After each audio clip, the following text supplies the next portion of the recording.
बिस्मिल्लाहिर्रहमानिर्रहीम, अस्सलामुअलैकुम। आप देख रहे हैं JN न्यूज और मैं हूं आपकी मेजबान सुंबल ज़िया।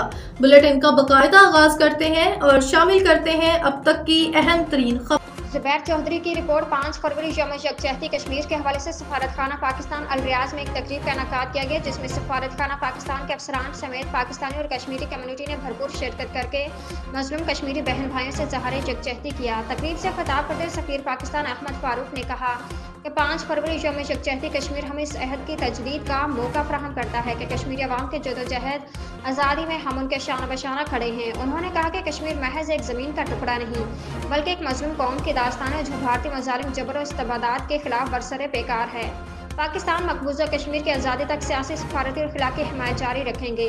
तकरीब से कश्मीरी रहनुमा सरदार रज़ाक खान ने भी खिताब किया, जबकि सफारत खाना पाकिस्तान के अफसरान मोहसिन सैफुल्लाह, मोहम्मद शफीक और नजम नवाज साकिब ने सदर पाकिस्तान, वज़ीर आज़म पाकिस्तान के पैगामात पढ़कर सुनाते हुए तहरीक आज़ादी कश्मीर के शुहदा को खराज अकीदत पेश किया।